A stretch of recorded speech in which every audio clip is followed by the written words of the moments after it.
Good morning. Well, it's morning for me. When y'all see it, it's probably going to be afternoon or evening, whichever. Welcome back to the LBE Pod. We're looking at week 10. All right. So this week sure was better than last week, uh, as far as, well, especially with scoring.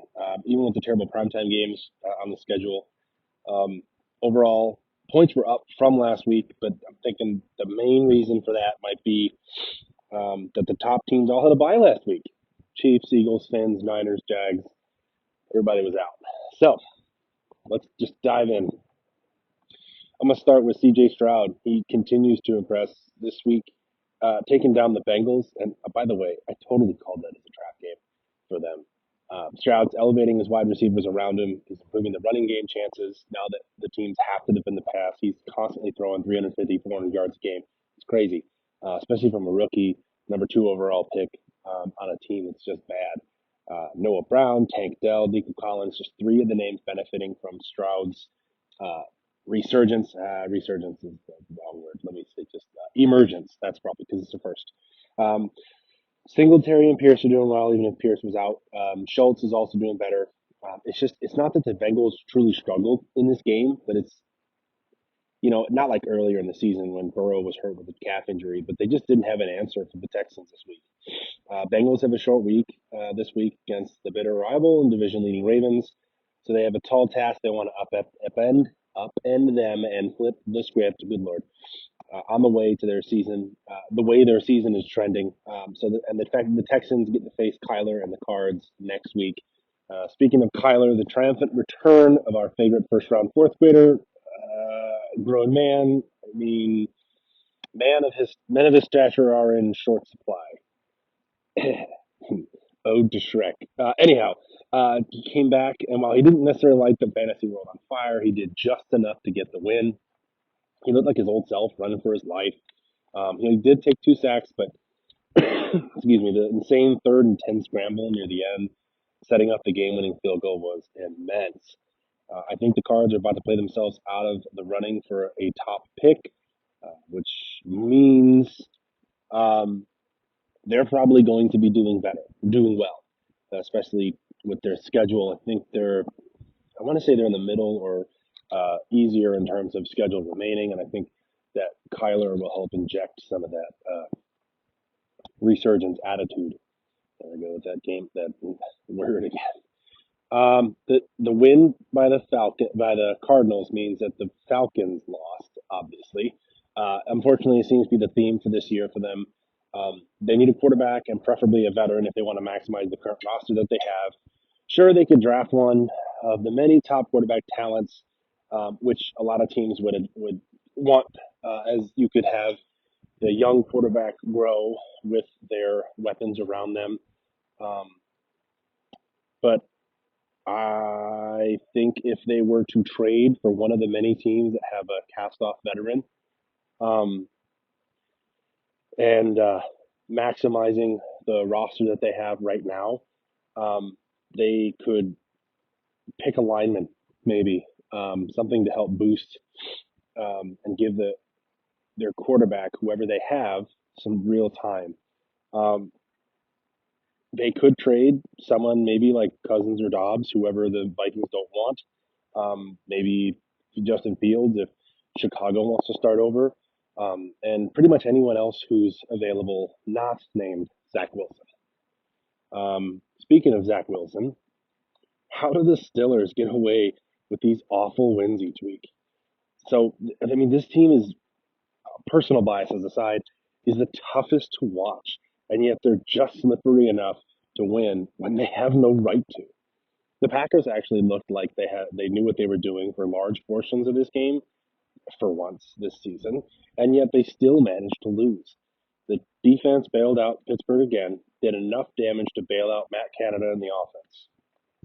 We should see if the Steelers, we shall see if the Steelers can keep that magic going for the matchup of 6-3 rivals with the Brown Steelers in Cleveland. Packers, I'm sure, are hoping for Keenan Allen being out this week with injury.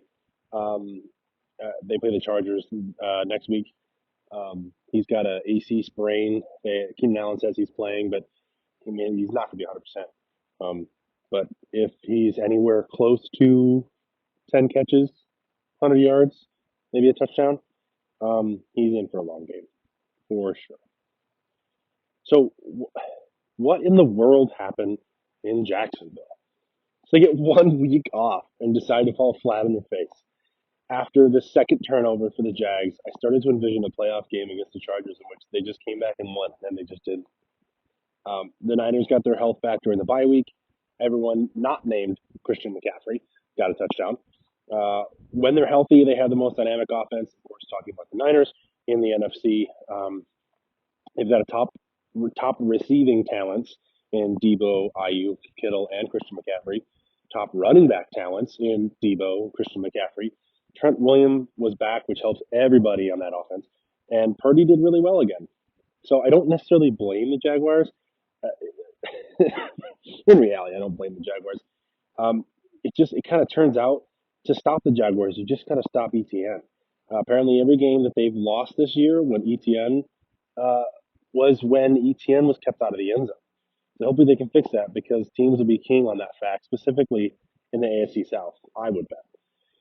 Jacksonville plays Levis and the Titans, while the Niners are going to play the Baker and the Bucks.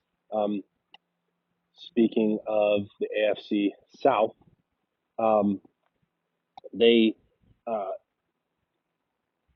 they meaning the Titans, if they want to try to take advantage of the Jaguars, they will definitely need that defense to step up and stop ETN, and maybe that equals wins for next week. Who knows? Got to mention it, but while Indy got the win, both the Colts and the Pats lost. It's terrible to watch. Neither team could manage much. Running game is the only part that either team could feel okay about. Jonathan Taylor and Stevenson did all right, but not great. Pats are going to take quarterback this upcoming draft. Colts are missing their rookie too. Zeke did pretty well, which was surprising to me. Glad to see he still has a little bit left in the tank. Thankfully, both these teams get a bye, but somehow I feel like they will still lose this week. The Brownies. Okay, I want to move on to them. They got the W. So this was super sad from the jump where Ravens quickly got ahead by 2 scores, but the Browns never gave up, kept the score close enough to stay within striking distance. Wow, I can't words today. Watson, even while he was hobbled, managed a perfect second half, going 14 for 14, 130 yards, and the running game that bled the clock enough to get the game-winning field goal. So go Browns. They have another tough test with the Steelers this week, and lo and behold, Watson out again, this time for the season, turning to DTR over Walker. I, I want to reference a Facebook post Bumpo put out there that Walker, who's 2-1 with his only loss being the last second touchdown to the Seahawks. Not sure how I feel about DTR against the top defense, or a top defense, especially considering his last outing against the Ravens, the top defense, and was absolutely just terrible. We'll see. Again, this morning, seeing that I'm recording this so late, Joe Flacco has been brought in for a workout. I sincerely hope we're not going to be Flaccoing. Um, I would rather put PJ Walker in there and just hope for the best. He would be a better option than DTR. Not because I think DTR is a worse passer, but mostly because of experience. And I don't want that jittery rookie. I don't. Starting to get into the nitty gritty here, and the Brown season looks like it's starting to turn around. And all of a sudden, you lose that starting quarterback. That's devastating. Um, anyway, Ravens got the Bengals last night on Thursday Night Football, which I mentioned already, but I want to discuss that in a few minutes. All right, sorry about that. I just had to blow something with my phone, and of course, the mic is on. Anyway, apologies. It's probably loud. Detroit and Los Angeles. Honestly, I was rooting for overtime. This was a great game, which a lot of good players did a lot of good things. I just didn't want it to end. It was a true confidence booster for the Lions as they're trying to cement themselves as the toast of the NFC North this year for the first time in like 15 years or more. Legit contenders, as well as to be legit contenders come playoff time. 7 total players in this matchup got 21 plus points. 2 quarterbacks, 3 wide receivers. No, 3 running backs and 2 wide receivers, with at least 1 for each team of each. Big game for all of involved, for sure. I think the Chargers can still take some positives from this, and that they can sling it and keep up with the big boys. weird calling the Lions the big boys. But they need to tighten the screws on defense, and they need to stop Derwin James from committing 15-yard penalties on third down stops. Um, both the Chargers and Lions get meh opponents this week, both the Packers and the Bears, respectively. So if the Chargers stumble or don't win this week, I think the season's over in LA. Denver against the Bills was a real shocker for me. Again, another shocker. This week was full of it, apparently. Seems like the Broncos are really clicking. Side note, saw on an AFC team-specific fan site, which wasn't Denver's. I think it was the Patriots. The author had the Broncos winning 12 games, making the playoffs, which only happens if they win out. So not like anyway. Russell Wilson had a really good game, making Sutton look amazing. Javonte Williams doing work as he gets back to his old self. But flipping the coin here, what in the world is going on with Josh Allen? Small sample size, I know. Dude has had 3 games so far with 17 points or less fantasy points. This guy, so granted, his floor is 11 points, which isn't that bad, but for someone Josh Allen's projected almost always between 25 and 30, having 11 points, 16 points, and 17 points in his 3 worst games this year is not good. His average, though, is still 23 and a half. He's thrown 11 picks this year, which is not what you'd uh, want, especially only having played 11 games. He's the number 1 fantasy player this season, so it's probably just nitpicking either way. Wait,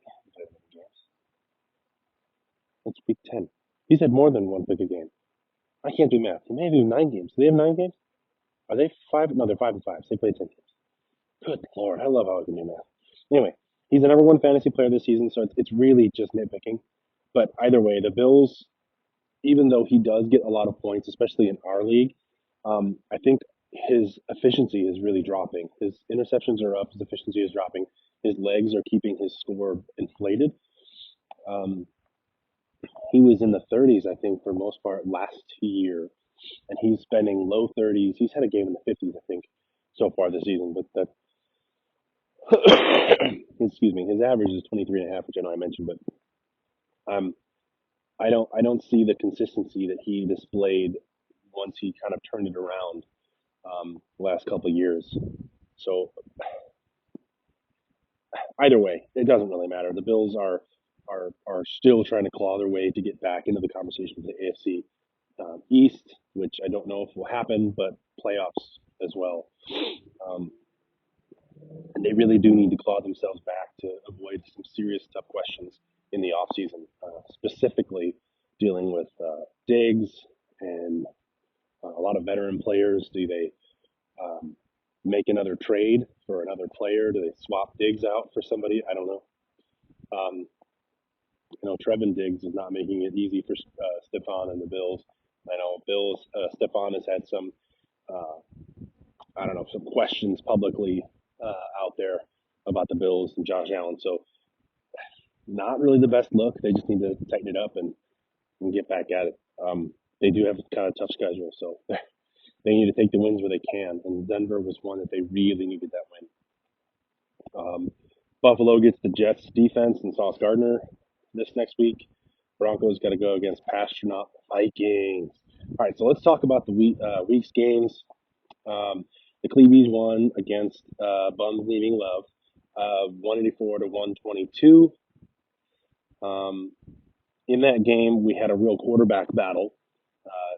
Herbert, who got 36, and Purdy, who got 35. The difference maker in this was Keenan Allen's 40 points and Jamar Chase's 29. The 23 Lions at Bumpo, so it was top heavy quarterback for Bumpo and slow and steady for 23 Lions, as there weren't really any players that blew away their projections, but they all did solid enough for a pretty good weekly score of 131 over Bumpo at 113. P and I am Groot. CD stole the show, who got 39 and got half of Nash's score, which I think is crazy. Monty and Lockett were left on the bench with 23 points each, so a great week for the bench warriors. SMU, sorry, Um, P comes on top, 125 to 76. Um, Del Measy and Champ. So unfortunately, outside of Goff, Measy didn't really have anyone over. Did not have anyone, not really. Didn't have anyone over 9.2 points. So it's really hard to get wins that way. But Champ had a really off week. He seemed to have that huge Baker Evans connection, which got him 43 points, which was a big save because that was really the difference maker here, which kept him number one right now in the league standings. The '08 Lions versus Centerfield. Oh, did I mention the score? Yeah, 73 to 99. '08 Lions in Centerfield. Centerfield won 170 to 112. Motley had a top quarterback, running back, wide receiver, which is Burrow v. Rob and Reed this week. But only having three people scoring doesn't really lead to wins, especially when your opponent has three players that get in their 30s as well. St. Brown, Hawkinson, and Howell. So again, that was a win for Centerfield over Motley. So this coming week, week 11. So I want to talk about Thursday Night Football. So the big AFC North clash, obviously that happened last night. The question heading into the night was, will the Ravens or the Bengals recover from losses last week? The Ravens lost a tough matchup against a solid division rival, but the Bengals had lost the supposed to be bad Texans. Both teams are solid on both sides of the ball for the most part. Higgins will be out for Cincy. That wasn't even the biggest factor in this game. It ended up being Burrow and his wrist sprain that he was nursing and didn't tell anybody about. He got landed on by Clowney the play or two before he left, and he couldn't even pump fake the ball. As holding the ball, period, sent him doubling over. Just trying to hold on to the ball as he tried to go through his throwing motion. You really do hate to see it. The Ravens ended up winning, but also lost a key player to injury as well. Mark Andrews out for the season for Harbaugh. So the other AFC North clash is going to be defensive battle. If DTR has the game he had in his first start, whew, boy, this could be bad for Cleveland. But with the elite defenses on both sides, the offense that makes a few mistakes is going to end up victorious, which is why I am a proponent of putting Walker in there, not DTR. Anyway, moving on.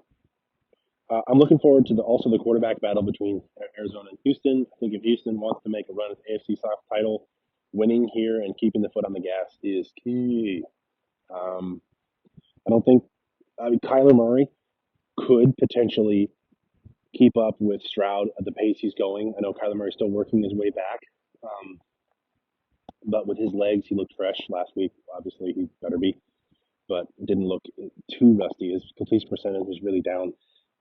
Yardage total wasn't really anything great. But again, I think he got 19 points, which isn't terrible, especially for a first start. But for Kyler Murray and his rushing threat, that definitely could have been a lot higher. So we'll see what ends up happening there. But speaking of the AFC South, the current frontrunner is looking bad to get on track against the Titans. So after the shellacking that the Jags took against the Niners, they really need to shake it off and get back on track to keep ahead of everybody else. So Sunday night matchup suddenly got exciting with the Broncos winning a couple games and facing the Vikings, who need to win anytime they might be favored if they want to get a chance to get in these wildcard games. The astronaut Josh Dobbs has been doing things he's not supposed to, which is awesome for him. And he is definitely a super sneaky pickup by Del Measy. So we'll see if he can keep that momentum going after getting 1 week's worth of preparation with his new team. I'll see if that affects it. Russell Wilson has been rolling with the Broncos. Broncos country has been riding a couple 3-game win streak, especially over opponents they definitely had no business beating. So this will be a fun matchup, I think. The commentary for sure is going to be interesting to see what they can talk about positively for both these teams. The game everyone is looking forward to, the Eagles and Chiefs. Monday Night Football. I sincerely hope it's not a letdown in terms of a high-scoring affair we might be expecting, even with the Eagles' defense. I hope the totals it is like at or around like maybe 68 or something like that. maybe a 35-31 type of game. Should be a good way. Should be a good way to cap what hopes to be a pretty good week. I think and really hope, with a lot of the teams like the Falcons, the Colts, the Patriots, they're on bye this week. Hopefully, that means that a lot of the fantasy studs that are playing this week will help even boost scores even more from last week. I love it when everybody scores above 100 and we can get like a bunch of 150 to 160 type games. Like, let's let everybody score. We will see Monday night how that all turns out. But that is all for me. Thanks, guys, and you guys have a good rest of your week. We'll see you out there.